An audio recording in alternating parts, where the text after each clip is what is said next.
তুমি তো মুসলমান, তুমিও তো কোরআনকে ভালোবাসো। আমি দৃঢ়ভাবে বিশ্বাস করি আমার সামনে অনেক যুবক বসে আছে যারা আল্লাহর কোরআন পড়তে পারে না, কিন্তু আল্লাহর কোরআনকে তারা জীবনের চেয়েও বেশি ভালোবাসে। আমার সামনে অনেক আল্লাহর বান্দা বান্দি বসে আছে যারা হয়তো রাসূলুল্লাহর গোটা জীবনীটা একবারও পড়ার সুযোগ পাই নাই, আলেম ওলামাদের মুখ থেকে শুনে শুনে আল্লাহ রাসূলকে ভালোবেসে ফেলেছে। রাসূলের ইজ্জত রক্ষার জন্য যদি ডাক আসে, এই রাসূলের উম্মতেরা বিবি বাল বাচ্চার মায়া ত্যাগ করে দুনিয়ার মায়া মোহ পিছনে ফেলে আল্লাহ রাসূলের ইজ্জত রক্ষার জন্য জান কুরবানি করে দেবে। আল্লাহ রাসূলের ইজ্জতকে ভুলণ্ঠিত হতে দেবে না। তুমি রাসূলকে ভালোবাসো, তুমি কোরআনকে জীবনের চেয়ে বেশি ভালোবাসো, তুমি কেমনে কোরআনের আইনের বিরোধিতা করো? কোরআনের আইনের বিরোধিতা করবে তো তারা এ কোরআনকে বিশ্বাস করে না। কাফের বেঈমান মুশরিক যারা আল্লাহর কোরআনের আইনের বিরোধিতা করবে তারা, তুমি তো আল্লাহর কোরআনকে জীবনের চেয়ে বেশি ভালোবাসো। তোমার ঘরে আলমারিতে কোরআন সাজানো আছে, তোমার মসজিদের মেম্বারে আল্লাহর কোরআন আছে। কোরআনের আইনের কথা বললে তোমার চেহারা কালো হবে কেন? আমার কথা বোঝেন নাই? বন্ধুরা আমার, বাংলাদেশে 95% মুসলমান, আমরা যদি 51% মুসলমান আল্লাহর কোরআনের আইনের পক্ষে স্লোগান তুলতাম, বরং এদেশে কোরআনের আইন কি কেউ ঠেকাতে পারত? কোরআনের আইনের কথা কেউ বলে না। আমরা যারা দুই একজন বলি, আমাদেরকে জানের দুশ্মন মনে করা হয়। এগুলো জঙ্গি, রাষ্ট্রদ্রোহী, রাষ্ট্রের সংবিধানের বিরুদ্ধে কথা বলে। আচ্ছা বলেন তো ভাই, সকল বিধানের উপরে কার বিধান? যারা মুসলমান তারা বলতে বলতেন সকল বিধানের উপরে কার বিধান? সকল বিধানের উপরে, এতে কোনো সন্দেহ আছে? সকল আইনের উপরে কালিমাতুল্লাহি হিয়া উলিয়া, সকল আইন থাকবে নিচে আর আল্লাহর আইন থাকবে উপরে। এটাই তো ইমানের দাবি। এখন আল্লাহর আইন সবার নিচে আর ব্রিটেন আমেরিকার আইন আমাদের মাথার উপরে। এই অবস্থায় কি বসে থাকা যাবে? ইমানদারের দায়িত্ব হলো এই ব্রিটেন আমেরিকার আইন উৎখাত করে আল্লাহর আইন প্রতিষ্ঠার জন্য মরণের আগ পর্যন্ত লড়াই করা। এই লড়াইয়ে বললে শহীদ, বাঁচলে গাজী, উভয় অবস্থায় আল্লাহ রাজি।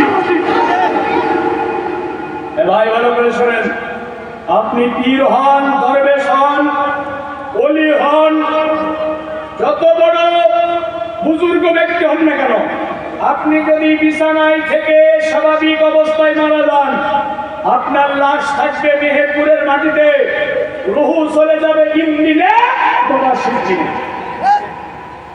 আবারও বলছি, যত বড় দরবেশ পীর বুজুর্গ হোক না কেন, স্বাভাবিক অবস্থায় যদি মারা যায়, রুহু থাকবে, লাশ থাকবে কবরে, রুহু চলে যাবে ইমদিনে অথবা সিজিনে।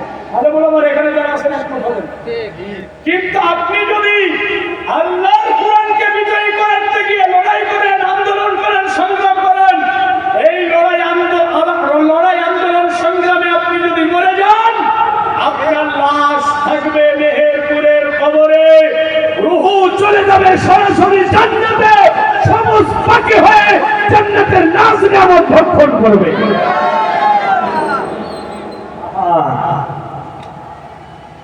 ভাই ভালো করে শোনেন, তাহলে কোরআনের আইনের পক্ষে না বিপক্ষে?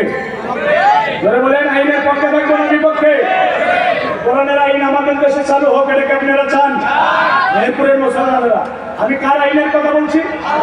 কোন দলের আইনের কথা বলছি না, কোন দেশের আইনের কথা বলছি না, কোন নেতার আইনের কথা বলছি না।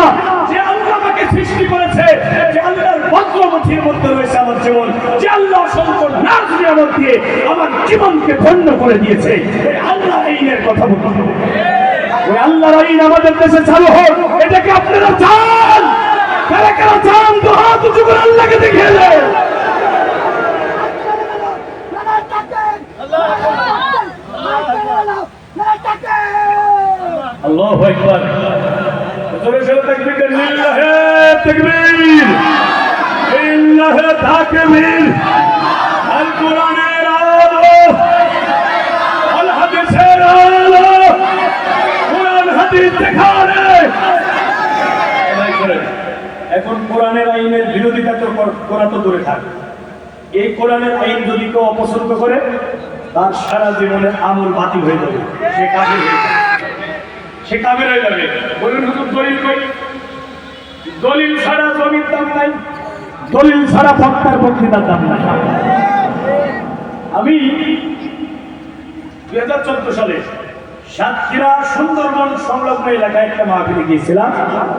ওখানে আমার সাথে মঞ্চে বক্তা ছিলেন লুৎফর রহমান জিহাদি, বাংলাদেশের একজন স্বনামধন্য বাগ্মী। তার মাথা মাঝে মাঝে নষ্ট হয়ে যায়, ব্রেন পাল হয়ে যায়। এনার যদি মেন্টালি প্রবলেম না হতো তাহলে বাংলাদেশে টপ লেভেলের যারা বক্তা তাদের ভিতরে একজন হতো লুৎফর রহমান জিহাদি।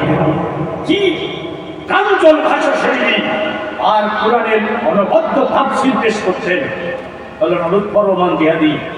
তো আমরা যখন মাহফিল শেষ করে এক গাড়িতে ফিরতেছিলাম, আমি চাচাকে বললাম, চাচা যান আপনি আমাকে একটু নসিহত করেন। উনি আমাকে বললেন, বাবাজি যখন কোনো বক্তব্য পেশ করবা ওই বক্তব্যের ওপর একটা পেরেক মেরে দেবা। আমি বললাম পেরেকটা কি? তাই বললো কোরআন অথবা হাদিসের একটা দলিল পেশ করবা, ওই বক্তব্যের সমর্থনে কোরআন অথবা হাদিসের একটা দলিল পেশ করবা, তাহলে ওইটা কেউ নড়াতে পারবে না। আমি যে বললাম কোরআনের বিধান যদি কেউ অপছন্দ করে সে কাফের হয়ে যাবে, তার আমল বাতিল হয়ে যাবে, এই ব্যাপারে কোরআনের দলিল আছে না নাই? আপনারা নোট করে নেন, বাড়িতে গিয়ে কোরআন ঘুরে দেখবেন। কোরআনুল কারীমের 47 নম্বর সূরা, সূরা মুহাম্মাদের 8 এবং 9 নম্বর আয়াত। 8 এবং আল্লাহ কি বলছেন শুনেন, الذين كفروا فتعسا لهم وأضل أعمالهم। যারা কাফের, যারা কুফরি করেছে তাদের জন্য রয়েছে দুর্ভোগ, আল্লাহ তাদের সারা জীবনের নেক আমল বাতিল করে দেবেন। কি কারণে তারা কাফের, কি কারণে তাদের জন্য দুর্ভোগ, কি কারণে তাদের নেক আমল আল্লাহ বাতিল করবেন? পরের আয়াতে আল্লাহ বলতেছেন, ذلك بأنهم كرهوا ما أنزل الله فأحبط أعمالهم। এই কারণে আল্লাহ তাদের নেক আমল বাতিল করে দেবেন। আল্লাহ যে কোরআন নাযিল করেছে এই কোরআনের বিধান তাদের পছন্দ হয় না। কারিহু শব্দের অর্থ হলো অপছন্দ করা, কোরআনের বিধান পছন্দ হয় না, এই কারণে তারা কাফের হয়ে যাবে, তাদের নেক আমল আল্লাহ বাতিল করে দেবে। কোরআনের বিধান অপছন্দ করলে যদি কাফের হয়ে যায়, নেক আমল বাতিল হয়ে যায়, তাহলে যারা আল্লাহর কোরআনের বিরোধিতা করে, কোরআনের আইনের বিপক্ষে অবস্থান করেছে, তাদের ঈমান আমল আছে না গেছে?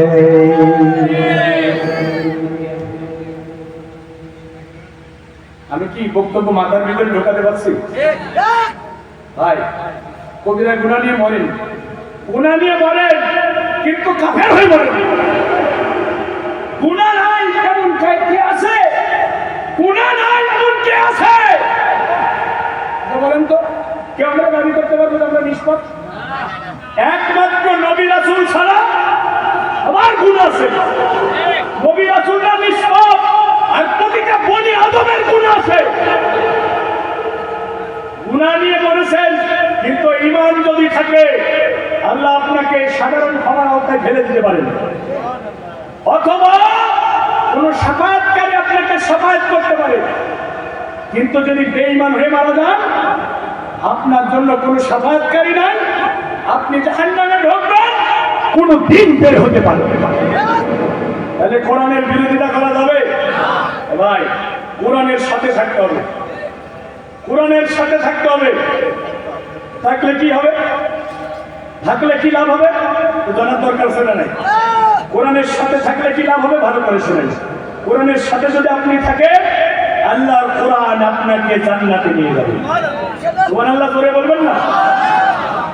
নবীজি বলেন, মান জাআলাহু আমানাহু ওয়াদাহু ইলাল জান্নাহ।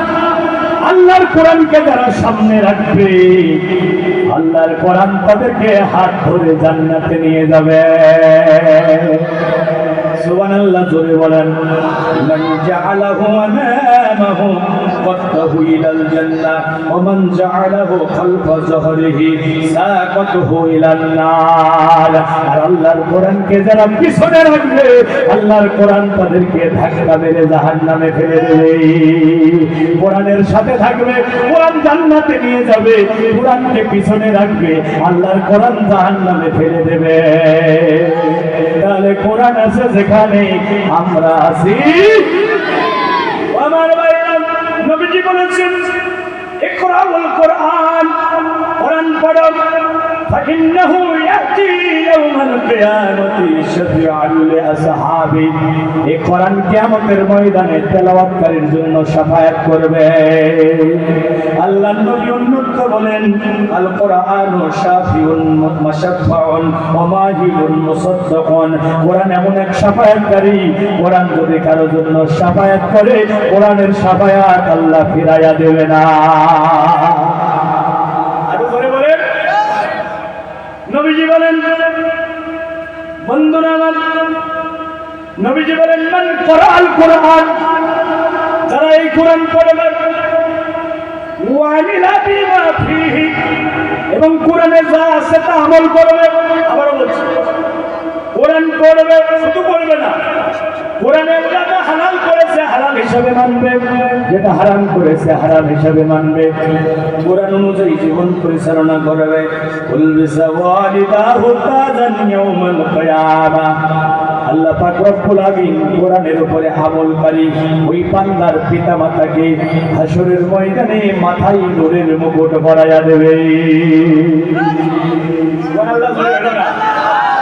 আরো করে বলে, যে ব্যক্তি কোরআন পড়বে, কোরআন অনুযায়ী আমল করবে। আপনারা শোনেন, যে ব্যক্তি কোরআন পড়বে, কোরআন অনুযায়ী আমল করবে, উলবিসা ওয়ালিদাহু তাজান ইয়াউমাল কিয়ামাহ, তার মা বাবাকে কিয়ামতের ময়দানে মাথায় নূরের মুকুট পরাইয়া দেওয়া হবে। নবী বলেন দাউহু আসানু মিন দাউইশ শামসি ফি বুয়ুতিদ দুনিয়া। ওই নূরের মুকুট থেকে এমন আলোক রশ্মি বিস্তৃত হবে, এমন আলোক রশ্মি বের হতে থাকবে, সূর্যের আলোকে পর্যন্ত বিরান করে দেবে। আর একবার বলুন সুবহানাল্লাহ। নবী এবার বলতেছে, শোনো শোনো শোনো, লাউ কানাত ফীকুম ফামাযান্নুকুম বিল্লাযী আমিলা বিহাযা। যে ব্যক্তি কোরআন পড়েছে, আমল করেছে, তার মা বাবাকে যদি এমন সম্মানের মুকুট পরানো হয়, তাহলে যে ব্যক্তি নিজে কোরআন পড়লো এবং আমল করলো তার মর্যাদা আল্লাহ কত বেশি বাড়িয়ে দেবে তোমরা কি চিন্তা করতে পেরেছ? একটু জোরে বলা যাবে কি সুবহানাল্লাহ? হাদিস কি বুঝছেন আপনারা? কোরআন পড়েছে, আমল করেছে, তার মা বাবার মাথায় নূরের মুকুট পরানো হবে। ওই মুকুট থেকে এমন আলো বের হবে, সূর্যের আলোকে মিলান করে দেবে। এখন রাসূল বলছে তার মা বাবাকেই যদি এত সম্মান দেওয়া হয়, তাহলে যে ব্যক্তি কোরআন পড়লো আর আমল করলো তার মর্যাদা কত বেশি হবে তোমরা কি কল্পনা করতে পেরেছো? একটু জোরে বলুন সুবহানাল্লাহ। তাহলে ছেলে মেয়েদের কোরআন পড়ানোর দরকার আছে না? আমার ভাইরা, এখানেই শেষ না। ওয়াশফাআহু ফি আশরাতিন মিন আহলি বাইতিহি কুল্লুহুম কদ ওয়াজাবাত লাহুন নার। সে শুধু একা জান্নাতে যাবে না, সে শুধু একা জান্নাতে যাবে না, সে তার আহল পরিবার থেকে এমন 10 জন ব্যক্তিকে শাফায়াত করে করে জান্নাতে নিয়ে যাবে যাদের জন্য আল্লাহর জাহান্নাম ওয়াজিব হয়ে গেছে। এই হাদিস তো আমাকে পাগল করে দিয়েছে। এই হাদিস যেদিন পড়লাম, একটা ছেলে একটা মেয়ে, দুইটা সম্পদ আল্লাহ দিয়েছেন। আমি এবং আমার স্ত্রী দুইজন মিলে সিদ্ধান্ত নিলাম ছেলে মেয়ে দুইটাই কোরআনের আলেম বানাবো। সুবহানাল্লাহ বলেন। কারণ এই সন্তানের কারণে মা বাবার মাথায় নূরের মুকুট পরানো হবে, আবার সন্তানের কারণে মা বাবা স্বামীর কাজ করে দাঁড়িয়ে থাকে। সন্তানের কারণে মা বাবার মাথায় নূরের মুকুট, সন্তানের কারণে মা বাবা আসামির কাঠ করা। দুনিয়াটা কিভাবে মূল্যায়ন করছেন আমি বুঝতে পারছি না। তোমাদের গণনায় 1000 বছর সমান, কালফি সানাতিন মিম্মা তাউদ্দুন, তোমাদের গণনায় 1000 বছর সমান, আমি আল্লাহর কাছে একদিন। আমি ক্যালকুলেশন করে দেখলাম, কেউ যদি দুনিয়াতে 60 বছরের জিন্দেগি পায়, সে আখিরাতের জিন্দেগির মাত্র 1.5 ঘন্টা সময় পাবে। এই 1.5 ঘন্টা 2 ঘন্টা সময়ের জন্য আপনি পাগল করা হয়ে ছুটছে। ছেলেরা ইংরেজি শিখাচ্ছেন, ম্যাথমেটিক্স শিখাচ্ছেন, ফিজিক্স শিখাচ্ছেন, লক্ষ লক্ষ টাকা খরচ করছেন, অথচ একটা মাস সময় ব্যয় করে ছেলেদের কোরআন শিখাতে পারলেন না। আপনি হতভাগা পিতা। রাগ করেন না, আমি বলছি না যে সবাই আলেম হবে, সবাই মুহাদ্দিস হবে, সবাই ফকিহ হবে, দ্বীনের ফকিহ হবে, সবাই কোরআনের হাফেজ হবে। আমি এই কথা বলছি না, কারণ রাসূলের সব সাহাবীরা কোরআনের হাফেজ ছিল না, রাসূলের সব সাহাবীরা মুহাদ্দিস ছিল না, রাসূলের সব সাহাবীরা মুফাসসির ছিল না। ভাই আবারও বলছি, রাসূলের সব সাহাবীরা কি কোরআনের হাফেজ ছিল? আরে কথা বলেন না কেন? রাসূলের সব সাহাবী কি মুহাদ্দিস ছিল, মুফাসসির ছিল? মুফাসসির ছিল আব্দুল ইবনে আব্বাস, মুফাসসির ছিল আব্দুল ইবনে ওমর, মুফাসসির ছিল আব্দুল ইবনে জুবায়ের, মুহাদ্দিস ছিল আমর ইবনে আল-আস, মুহাদ্দিস ছিল আবু হুরায়রা, মুহাদ্দিস ছিল আয়েশাতুল হুমায়রা।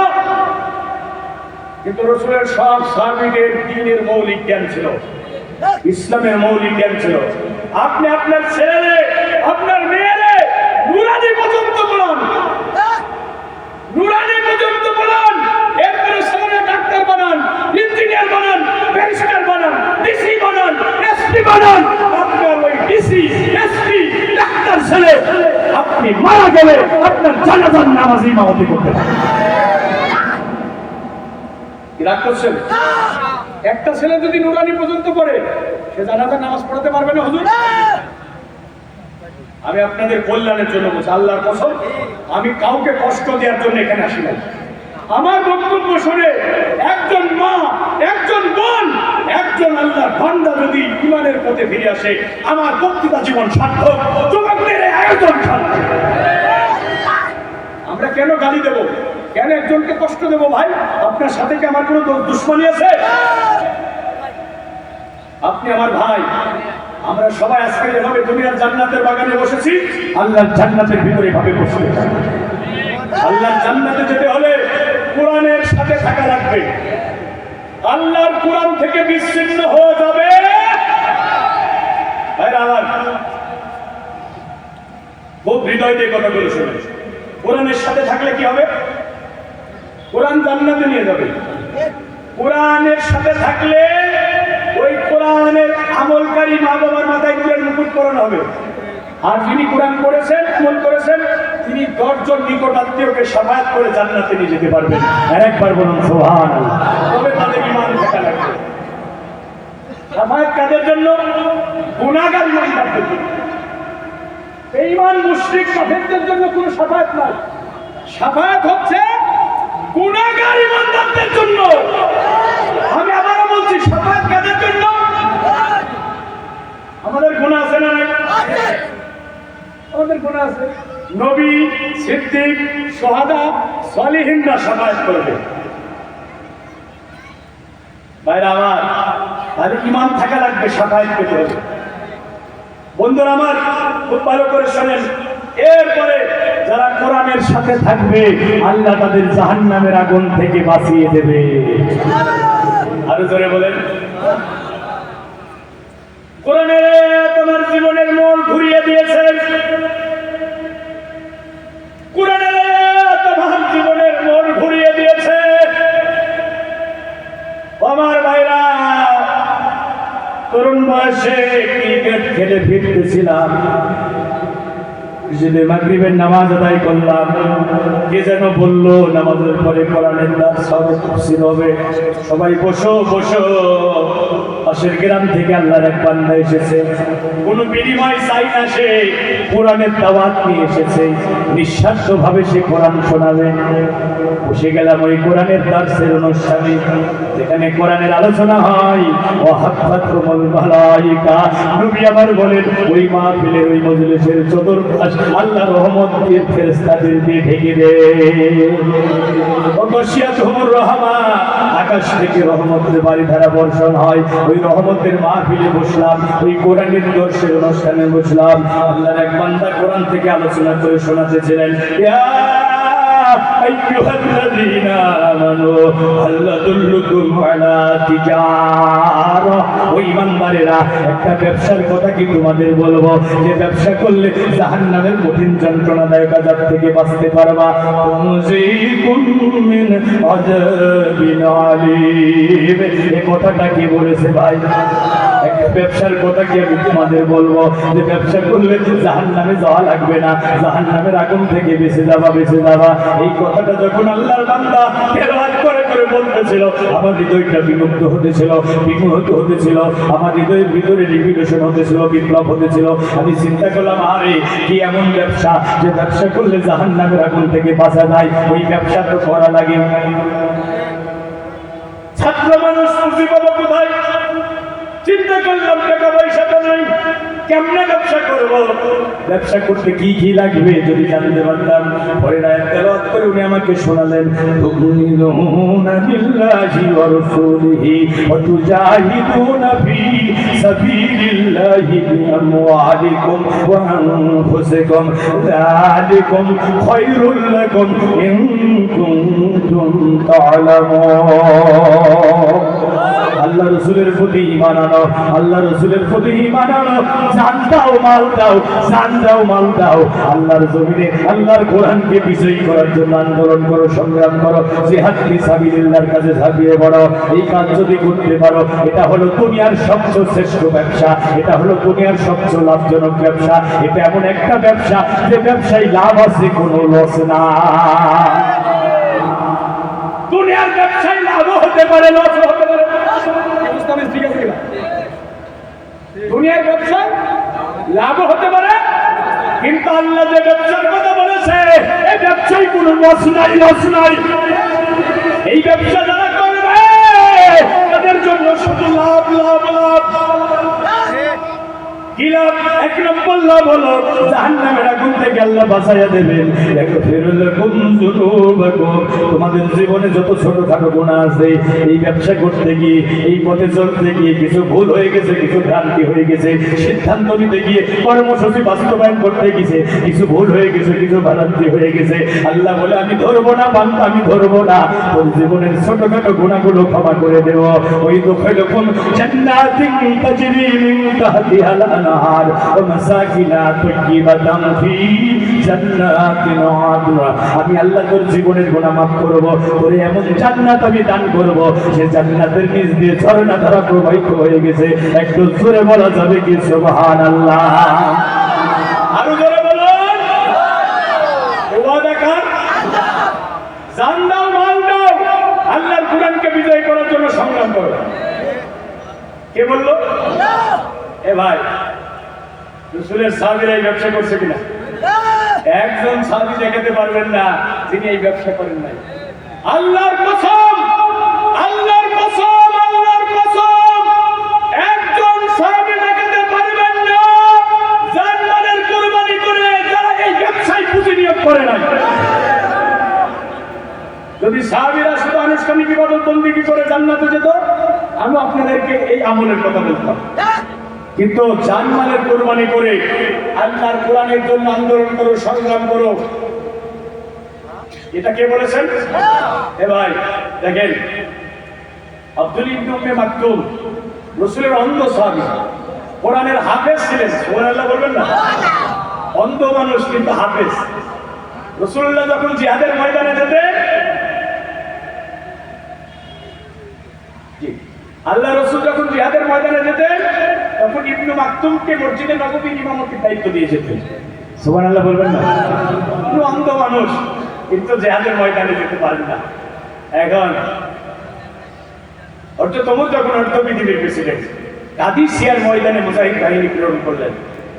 আব্দুল ইবনে উম্মে মাকতুম হযরত ওমরের কাছে গিয়ে বলেন, খলিফা আমার কত সাথী আল্লাহ দ্বীনের জন্য, আল্লাহ কোরআনকে বিজয়ী করার জন্য জিহাদের ময়দানে জীবন কুরবানি করে শাহাদাতের মর্যাদা লাভ করেছে, জান্নাতের পাখি হয়ে ঘুরে বেড়াচ্ছে, উড়ে বেড়াচ্ছে, জান্নাতের নাজ নিয়ামত ভক্ষণ করছে। কারণ যারা শহীদ হয় তারা সরাসরি আল্লাহর জান্নাতে চলে যায়। আল্লাহ সাধারণ জান্নাতীদের সাথে পর্দার আড়াল থেকে কথা বলেন, কিন্তু যারা শহীদ হয় তাদের সাথে আল্লাহ কোনো পর্দা ব্যবহার করেন না, সরাসরি শহীদদের সাথে আল্লাহ কথা বলেন। সুবহানাল্লাহ। আমার রাসূল তো আমাকে মসজিদে নববীর ইমামতির দায়িত্ব দিয়ে যেত, রাসূলুল্লাহ তো আমাকে সাথে নেই নাই। খলিফা আমাকে একটু কাদিসিয়ার ময়দানে যাওয়ার সুযোগ দিন। হযরত ওমর বলছে, আব্দুল্লাহ মাথা ঠিক আছে, যুদ্ধের ময়দান তো খেলার মাঠ না, ক্রীড়া কৌতুকের মাঠ না, এখানে তীরের আঘাত আসবে, বর্ষার আঘাত আসবে, তলোয়ারের আঘাতে শরীর থেকে বাহু আলাদা হয়ে যাবে, হাত থেকে মাথা আলাদা হয়ে যাবে। তুমি অন্ধ মানুষ, ঘোড়ার পিঠে চড়তে পারো না, ঢাল ধরতে পারো না, তীর নিক্ষেপ করতে পারো না, বর্ষা চালাতে পারো না, তুমি জিহাদের ময়দানে গিয়ে তোমার কাজ করছো। আব্দুল্লাহ ইবনে উম্মে মাকতুম বলেন, খলিফা প্রশ্নের উত্তর আমি রেডি করে এনেছি। আমি জানি আমি অন্ধ মানুষ, ঘোড়ার পিঠে চড়তে পারবো না, ঢাল ধরতে পারবো না, তলোয়ার চালাতে পারবো না। তবে আপনার কাছে আমি বলবো, আপনি আমার হাতে ইসলামের ঝান্ডাটা তুলে দেবেন। আমি তো অন্ধ মানুষ, চোখে দেখি না, আমি পালাতে পারবো না। খলিফা কথা দিলাম, যতক্ষণ আমার হৃদয় স্পন্দন থাকবে, আমার জীবন প্রদীপ থাকবে, আমি কালেমার পতাকা মাটিতে করতে দেব না। কি ইমান যুবকেরা! অন্ধ মানুষ চোখে দেখে না, কিসের ভয় তোমার? কোরআনের জন্য কাজ করতে কিসের সঙ্গে তোমার? বাধা তো দিতেও ছিল, এখনো থাকবে, ভেঙে পড়া যাবে না, অত সহজ হবে না। কোরআন বুকে নিয়ে বসতে হবে, কোরআন বুকে নিয়ে মরতে হবে।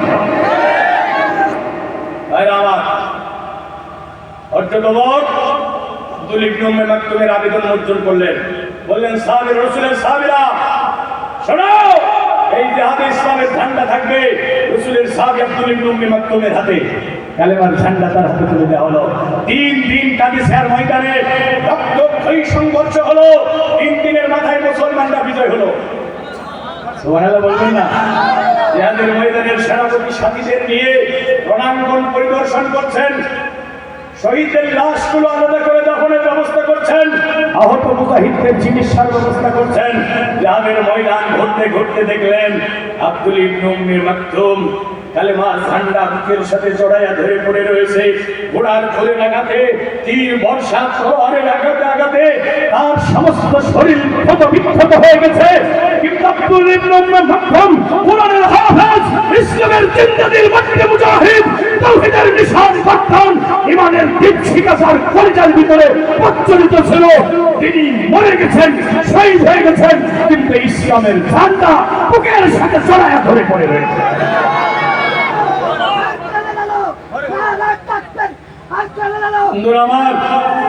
বন্ধুরা আমার, আজ থেকে 200 বছর আগে আপনাদের গ্রামে যারা ছিল তারা কি কেউ আছে? আমি আপনাদের কাছে জানতে চাই, কথা বলতে হবে। এই কুলা গ্রামে আজ থেকে 200 বছর আগে যারা ছিল তারা কি কেউ আছে? আবার আমরা যারা এখানে বসে আছি, আজ থেকে 100 বছর পরে আমাদের একজনকে পাওয়া যাবে? এই যে আমাদের দায়িত্বশীল ভাইরা যারা আছেন, রাজনীতিবিদ যারা আছেন, আমি হাসান আল মামুন, এই যে আমার সভাপতি মৌলানা সাহেব আছেন, 100 বছর পরে আমাদের পাওয়া যাবে, কেউ বলতে পারবে? তার মানে মরতে হবে, এখানে কোনো সন্দেহ। কোরআনের জন্য আন্দোলন করলেও মরবে, বাড়িতে বসে থাকলেও মরবে। মরতেই যখন হবে, বিছানায় পড়ে থেকে শিয়াল কুকুরের মতো মরতে চাই না। মরতে যখন হবে, আল্লাহ কোরআনের জন্য মরতে চাই। কোরআন যতদিন বিজয়ী না হবে, আল্লাহর কোরআনের রাত যতদিন ভূখণ্ডে কায়েম না হবে, জান মালের কুরবানি করে আন্দোলন করব, সংগ্রাম করব, মানুষের দাঁড়ে দাঁড়ে করব, অন্য কোরআনে কোরআনের পানি পৌঁছে দেব, গুলি করে জেলে দিয়ে ফাঁসির মঞ্চে ঝুলিয়ে আমাদেরকে থামানো যাবে না। কাছে আছেন কারা কারা? হাত তোলার লেগে দেখেন।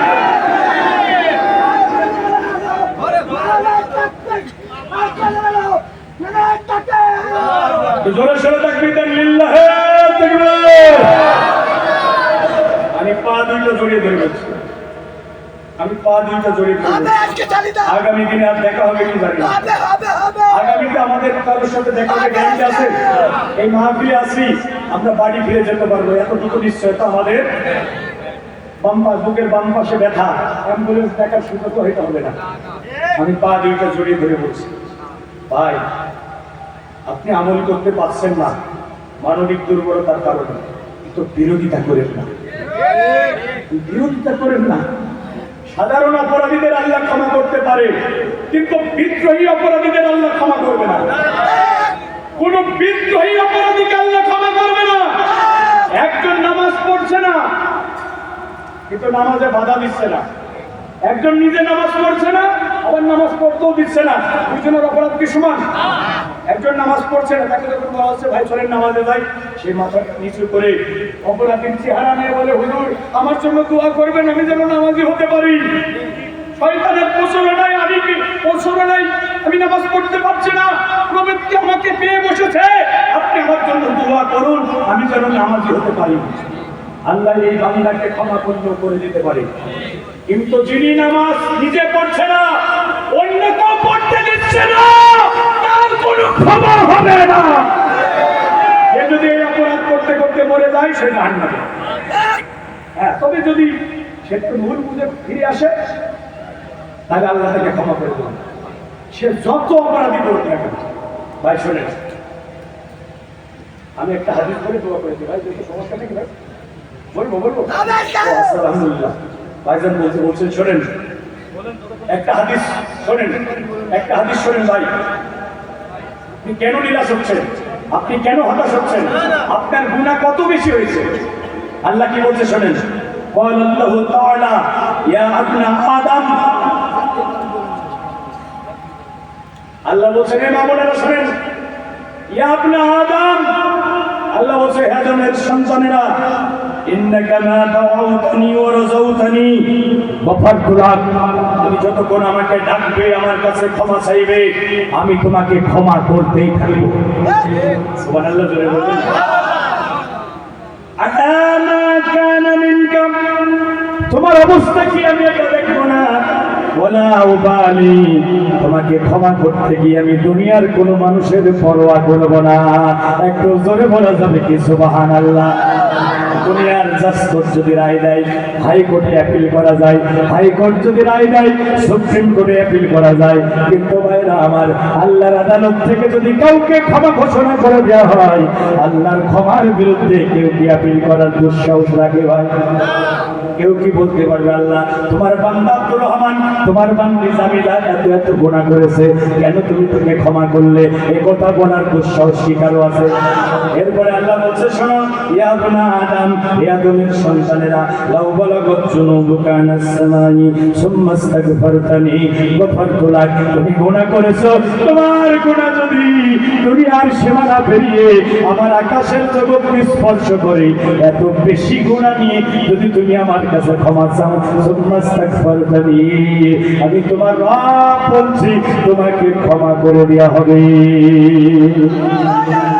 ওয়ালা উবালি তোমাকে ক্ষমা করতে গিয়ে আমি দুনিয়ার কোনো মানুষের পরোয়া করব না একটু জোরে বলা যাবে কি সুবহানাল্লাহ আমার ভাইরা আমার মায়েরা বোনেরা 30 বছর 40 বছর জীবন থেকে পার হয়ে গেল পর্দা করেন নাই নামাজ পড়েন নাই আল্লাহর জমিনে আল্লাহর দ্বীন কায়েমের স্বপ্ন বুকে লালন করেন নাই কোরআনের রাজ কায়েমের জন্য আন্দোলন করেন নাই মানব রচিত মতাদর্শ প্রতিষ্ঠার আন্দোলনে জীবন জৈবন নষ্ট করেছেন যারা কোরআনের আইন চায় তাদের বিরুদ্ধে স্লোগান দিয়েছেন একটা দুইটা হুজুর ধর সকাল বিকাল নাস্তা কর মাথায় টুপি মুখে দাঁড়ি ওদের পিঠে লাগাও বাড়ি আছে না নাই তাদের আন্দোলনের নেতাদেরকে ফাঁসির মঞ্চে ঝোলাইয়া দেওয়া হয়েছে এই সংবাদ পাওয়ার পরে মিষ্টি বিতরণ করে আনন্দ উল্লাস করেছে মিছিল মিটিং করেছে এরকম মুসলমান আছে না না আল্লাহ বলছে এত গুনাহ করেছো গোলাম দুনিয়ার মানুষ হয়তো মনে মনে ভাবতে পারে এই গুনাহ ক্ষমা হবে না। কিন্তু আমি আল্লাহ তা বলছি না, গোলাম তোমার গুনাহ যদি দুনিয়ার সীমানা পেরায়া আমার আকাশকে স্পর্শ করে এত বিশাল গুনার বোঝা মাথায় নিয়া তুমি যদি আমারে ডাকতে পারো, আমি আল্লাহ তোমাকে শুধু ক্ষমা করব না, ফাউলাইকা ইউবাদদিলুল্লাহু সাইয়্যাতিহিম হাসানাত। আমি আল্লাহ কোরআনে বলে দিলাম তোমার বিগত জীবনের গুনাহগুলো আমি আল্লাহ শুধু ক্ষমা করব না, ওই গুনাহগুলো আমি আল্লাহ সওয়াবে পরিণত করে দেব। একটু জোরে বলা যাবে কি সুবহানাল্লাহ? আরো জোরে বলুন সুবহানাল্লাহ। এ ওয়াদা কার? গুনাহ শুধু ক্ষমা হবে না, গুনাহ বদলে কি হবে? সওয়াবে পরিণত করে দেবেন। তিনি কে? তাহলে হতাশ হওয়া যাবে না, আমরা আল্লাহর দিকে ফিরে আসবো, আমরা বিদ্রোহী হব না, আমরা আল্লাহর দুশমনদের সাথে হাত মিলাবো না। হে ভাই, এই যে মেহেরপুর সোয়াডাঙ্গা রোড গেছে না ভাই, দিকে দেখেন তো সুন্দর রাস্তা, হ্যাঁ একটা বিটও নাই রাস্তা। এখন এই রাস্তার উপরে প্রচন্ড ঝড়ে বিশাল একটা গাছ পড়ে গেল। গাছটা কি পড়েই থাকবে নাকি সরানো থাকবে? জোরে বলেন। একদল লোক গাছ সরানোর জন্য চেষ্টা করছে, আর একদল লোক বাধা দিচ্ছে, আর একদল লোক দাঁড়ায় দাঁড়ায় দেখছে। গরু হলো কয়টা? জোরে বলেন। জোরে হলো না? ইমানদার যারা গাছ সরানোর কাজে থাকবে তারা, আবারও বলছি, ইমানদার যারা গাছ সরানোর কাজে থাকবে, কাফের যারা বাধা দেবে, আর মুনাফিক যারা দূরে দাঁড়িয়ে দাঁড়িয়ে দেখবে তারা। বুঝেন তো দিনকাল খুব খারাপ। বুঝেন তো দিনকাল খুব ভাইরা আমার। আরে গুরু ভালো কয়টা? আরে গাছ সরানোর কাজ করছে যারা, ইমানদার তারা, বাধা দিচ্ছে যারা, কাফের তারা, দূরে দাঁড়িয়ে দেখছে যারা, মুনাফিক তারা। কোরআনের দলিল আছে না নাই? দলিল ছাড়া আমার কাছে কোনো বক্তব্য হবে না। আমি ছোট মানুষ হতে পারি, জ্ঞান গরিমা কম থাকতে পারে, কিন্তু কোরআন হাদিসের দলিল ছাড়া আমি কোনো কথাই বলবো না। আল্লাযীনা আমানু ইউকাতিলুনা ফী সাবিলিল্লাহ, ঈমানদার যারা আল্লাহর দ্বীনের জন্য লড়াই করবে তারা। কোরআন এসেস করতে না। ওয়াল্লাযীনা কাফারু ইউকাতিলুনা ফী সাবিলিত তাগুত, কাফের যারা আল্লাহর আইনকে উৎখাত করে তাগুতের পিছনে লড়াই করবে তারা। আর মুনাফিকরা কি করবে? রাআইতাল মুনাফিকিনা ইয়াসুদ্দুনা আনকা সুদুদা। মুনাফিকদেরকে যখন ডাকা হবে, ভাই আসো আল্লাহর জমিনে আল্লাহর আইন প্রতিষ্ঠার জন্য সংগ্রাম করি, লড়াই করি, কোরআনের মাহফিল বাস্তবায়ন করার জন্য চেষ্টা করি, মুনাফিকরা তখন পাশ কাটিয়ে চলে যায়। ফিতনা ফাসাদের মধ্যে আমরা না। ওই বোঝেন তো দিনকাল ভালো না। ভাই, দিনকাল যদি এখন ভালো না থাকে, অতীতের জামানায় কি দিনকাল ভালো ছিল? মুসা আলাইহিস সালামের জামানায় দিনকাল ভালো ছিল? মুসা আলাইহিস সালাম দুনিয়াতে আসবে, ফিরআউন বলল আসতে দেয়া হবে। এক মুসাকে ঠেকাতে গিয়ে 1 বছরে 80,000 বনী ইসরায়েলের শিশুপুত্রকে মায়ের কোল থেকে কেড়ে নিয়ে ফিরআউনের গোষ্ঠী জবাই দিয়েছে। এখানে বসে আছেন, তাফসীরের কিতাবে আছে না নাই? এরপরে ইব্রাহিম আলাইহিস সালামের জামানায় দিনকাল ভালো ছিল? ইব্রাহিম আলাইহিস সালাম তাওহীদের দাওয়াত দিলেন, নমরুদের মূর্তি পূজার বিরোধিতা করলেন, নমরুদ বরদাস্ত করতে পারল না। সারা দুনিয়ার প্রেসিডেন্ট নমরুদ, সারা দুনিয়ার প্রেসিডেন্ট নমরুদ ইব্রাহিম আলাইহিস সালামকে হত্যা করার চূড়ান্ত পরিকল্পনা করলো। এমন আগুনের কুণ্ডলী তৈরি করলো, ওই আগুনের কুণ্ডলীর মধ্যে কোনো পাখি পর্যন্ত উড়ে যেতে পারে না। হত্যা করবে কয়জনকে? ধরে বলেন, একজন ইব্রাহিমকে হত্যা করার জন্য এত বড় বিশাল আগুনের কুণ্ডলী, ওই আগুনের কুণ্ডলীর মধ্যে কোনো পাখি পর্যন্ত উড়ে যেতে পারে না। আচ্ছা, মানুষ যখন বিপদে পড়ে সবাই দূরে চলে যেতে পারে, অন্তত মা বাবা তো পাশে থাকে। ইব্রাহিম আলাইহিস সালামের মাথায় শিকল বেঁধে আগুনে ফেলা হচ্ছে। ইব্রাহিম আলাইহিস সালাম দেখলেন কেউ তার পাশে নাই। আপন পিতা, জন্মদাতা পিতা আজরও শিকল ধরে টানছে। ভাইরা আমার, ইব্রাহিম সাল্লাম তাওহীদ প্রতিষ্ঠার আন্দোলন করেছেন, মুসলিম জাতির পিতা যিনি আমাদের নাম রেখেছেন মুসলিম, তার পাশে দাঁড়ানোর মতো কেউ ছিল না। আজকে বাংলার পদ্মা মেঘনা যমুনার বহমান স্রোতের তীরে ইসলামকে বিজয়ী করার জন্য, আল্লাহর কোরআনের রাজ কায়েমের জন্য, তাওহীদের আওয়াজকে বুলন্দ করার জন্য লক্ষ লক্ষ ইব্রাহিমের সন্তানেরা জীবন বাজি রেখে মাথা উঁচু করে দাঁড়িয়ে রয়েছে।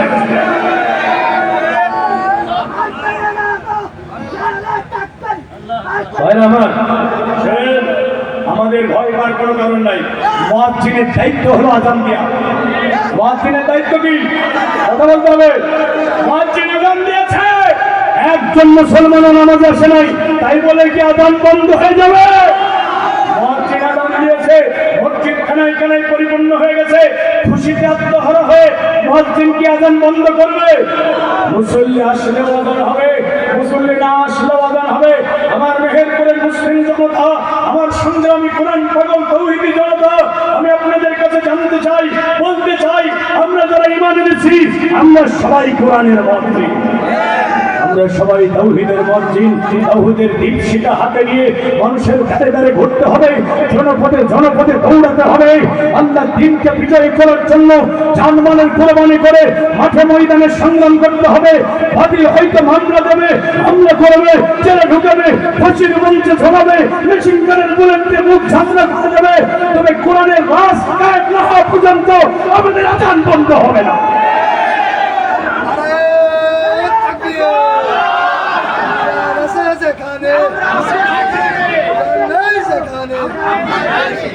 আল্লাহ আমাদের কবুল করুন, আমরা বলছি আমিন।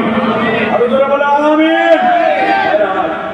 আমার আমি আপনাদেরকে বলবো, কোরআনের পথ কি ফুল বিছানো? এটা ফুল বিছানো না, এটা দুর্গম বন্ধুর কণ্ঠকাঠিন্য নয়, এটা বাধার বিন্ধ্যাচলে ভরা। যত নবী রাসূল এই পথে চলেছে, প্রত্যেককে জুলুম, নির্যাতন, অত্যাচার, রোলারের সম্মুখীন হতে হয়েছে। একজন নবী দেখাতে পারবেন না? তাওহীদের কাজ করতে, দাওয়াত দিতে গিয়ে ফুলের মালা দিয়ে তাদেরকে বরণ করে নিয়ে হয়েছে। এখন কোন নবী আপনি দেখাতে পারবেন? প্রত্যেক নবী রাসূলের সাথে দুশমনি করেছে। আজও তাওহীদের কাজ করতে গেলে, দ্বীন কায়েমের কাজ করতে গেলে বড্ডা লেখায় গা ভাসিয়ে পুষ্প সজ্জায় জীবন অতিবাহিত করে এ কাজ করা যাবে? আমার শেষ কথা, ওই যে একটা উদাহরণ দিয়ে শেষ করবো। এক সুন্দরী তন্নী তপস্বিনী বিদেশিনী রমণী নদীর ঘাটে জল ভরে কলসি কাকে বাড়ি ফিরতেছে, আর এক যুবক এই দৃশ্য দেখে আফসোস করে বলতেছে, আরে মাটির মানুষ না হয়ে মাটির কলসি হয় ভালো ছিল, সুন্দরী রমণীর কানে খিচুড়ি জীবনকে ধন্য করা যেত। এরকম যুবক আমাদের এলাকায় আছে না নাই? হাতে বালা, গলায় মালা, কানে দুল, মাথায় লম্বা চুল, ছেলে না মেয়ে মাঝে মাঝে চিনতে হয় ভুল। যুবকের মনের এই অব্যক্ত বেদনার কথা শুনে মাটির কলস বলতেছে, আরে যুবক বলতেছো মাটির মানুষ নয়, মাটির কলসিয়া ভালো ছিল, সুন্দরী রমণের কাঙ্ক্ষে চড়ে জীবনটা ধন্য করা যেত। সুন্দরী রমণের কাঙ্ক্ষে এমনি এমনি চড়া যায় নাই। এই সুন্দরী রমণের কাঙ্ক্ষে চড়তে গিয়ে আমাকে জীবন চলার বাকি বাকি অনেক পরীক্ষা দিয়া লেগেছে। এই যুবক, তুমি ছিলাম নদীর ঘাটের পচা মাটি, এই কুমোর বেটা বানাইছে আমার ঘাট। এই কুমোর বেটা ঝুড়ি কোদাল নিয়ে নদীর ঘাটে গেল, কোদাল দিয়ে কাটলো, ঝুড়িতে ভরলো, মাথায় উঠালো, বাড়িতে এনে এমন জোরে আছাড় দিয়ে ফেললো, আর মাজার হাড় হুড্ডি গুলো সব নড়ে ছড়ে গেল। এখানেই কি শেষ? এরপরে কুমোর বেটার ছেলে, বউ, নাতি, নাতনি সবাই মিলে শুরু করলো আমার উপরে অকথ্য অবর্ণীয় জুলুম, নির্যাতন। কেউ কিল মারে, কেউ ঘুষি মারে, কেউ লাথি মারে। হ্যাঁ, আমার শরীরের সমস্ত অঙ্গ প্রত্যঙ্গ গুলো ভেঙে চূর্ণ বিচ্ছিন্ন হয়ে গেল। আমি যখন মনের মতো তুলতুলে নরম হয়ে গেলাম, তখন এই কুমোর বেটা আপন মনের মাধুরী মিশিয়ে আমাকে পুরুষের আকৃতিতে রূপান্তরিত করলো। এখানে কি শেষ? এরপরে চৈত্র মাসে রোদ জ্বলা দুপুরে সূর্যের দিকে মুখ করে কাঁধ করে আমাদের সহায় রাখলো। রোদে পুড়ে পুড়ে আমার চেহারাটা যখন শক্ত হয়ে গেল, তখন আমার সামনে চলে আসলো কঠিন কঠিন অগ্নি পরীক্ষা। ধরে বলেন কি পরীক্ষা? এখন বাংলাদেশের মুসলমানদের ঈমানের অগ্নি পরীক্ষা চলছে। এই পরীক্ষায় প্রমাণ হবে কারা নির্ভেজাল খাঁটি ঈমানদার।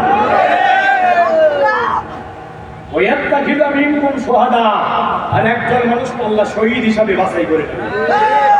আরে যারা আল্লাহ জমিন আল্লাহ দিন কায়েমের স্বপ্ন দেখে তারা কি শাহাদাতের স্বপ্ন লালন করে না? তারা বিছানায় বিড়াল কুকুরের মতো মরতে চায় না, তারা আল্লাহ দিনের মধ্যে শহীদ মরণ চায়। কথা বলেন না কেন? কি মরণ চায়? মরতেই হবে যখন শহীদ মরণ দিও আমাকে। আমির হামজা আমাদের বয়স অনেক ছোট, 3 বছর জেলখানায় থেকে তার ইমানের স্পিরিট বাড়ছে না কমছে?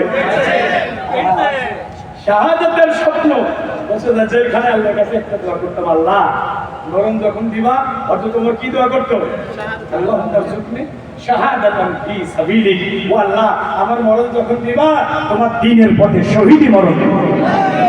সুবহানাল্লাহ বলে। আরে আমার হৃদয় দিয়ে শোনেন, আল্লাহ বলছে এই যে জুলুম নির্যাতন মুসিবত তোমাদের ঘাড়ের উপর চাপাইছি কেন? আমি বাছাই করতে চাই কারা খাঁটি ইমানদার। এই জুলুম নির্যাতনের মুখে দাঁড়িয়েও কারা কোরআনের আইনের জন্য কাজ করে, কোরআনকে বিজয়ী করার জন্য জানমালের কুরবানি করে সংগ্রাম করে, আমি এটা দেখতে চাই। আর এই কাজ করতে গিয়ে আমি আমার কিছু প্রিয় বান্দাকে শহীদি ঈদগাহে শামিল করে দিতে চাই। এবার এই বিপদ মুসিবত যদি না আসতো তাহলে কি শাহাদাতের স্বপ্ন পূরণ হতো? মায়ের যদি না আসে তো শহীদ হবেন কেন?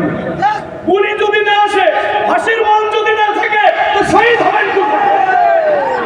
আসল ঘরে কি শহীদ হবে নাকি? স্ত্রীর কোলে শুয়ে কি শহীদ হওয়া যায়? শহীদ হতে হয় ময়দানে। আরে কথা বলেন নাকি? শাহাদাতের ঈদগাহ হচ্ছে যুদ্ধের ময়দান। আরে কথা বলেন। এখানে তলোয়ারের আঘাত আছে, বর্ষা আছে, বুলেট আছে। ইয়াত্তাখিযু মিনকুম শুহাদা, আমি কিছু মানুষকে শহীদ হিসেবে বাছাই করতে চাই। সুবহানাল্লাহ বলেন। ভয় দেখায় লাভ নাই, আমাদের ভয় দেখায় লাভ নাই। আমরা তো ওই দিনটার জন্য অপেক্ষা করি যেদিন আল্লাহর রঙে আল্লাহকে আমাদের জান কোরবানি। আমরা এই সুন্দর চেহারা নিয়ে আল্লাহর কাছে যেতে চাই না, আমরা রক্তাক্ত ক্ষত বিক্ষত শরীর নিয়ে আল্লাহর সামনে দাঁড়াতে চাই। রক্ত মাখা শরীর দিয়ে আল্লাহর সামনে দাঁড়াতে চাই। আমাদের রব আমাদেরকে বলবে, এই হাসান আল মামুন তোর এই অবস্থা কেন? আমরা আল্লাহকে বলবো, আল্লাহ তোমার কোরআনের রাজ কায়েমের স্বপ্ন দেখেছিলাম, মাঠে ময়দানে কোরআনের রাজ কায়েমের জন্য কথা বলেছিলাম, বাতিলটা বরদাস্ত করতে পারে নাই, গুলি চালিয়েছে, মুখ ফাঁকা করে দিয়েছে, তোমার সামনে রক্ত মাখা শরীর দিয়ে দাঁড়িয়েছে। আমার আল্লাহ ঘোষণা দেবেন আজকে কোনো হিসাব নেবে না, বিনা হিসাবে যাবে না। সুবহানাল্লাহ বলেন। বন্ধুরা আমার, এই স্বপ্ন আপনাদের আছে না? যাদের অন্তরে শাহাদাতের তামান্না নাই তারা মুনাফিক। যাদের অন্তরে শাহাদাতের তামান্না নাই তারা মুনাফিক। মুনাফিকরা শহীদি মরণ চায় না, প্রতিটা মুমিন শহীদি মরণ চায়। মুমিনের জীবনে ঐকান্তিক ঘোষণা হলো শাহাদাতের মৃত্যু। কিসের ভয় ভাই?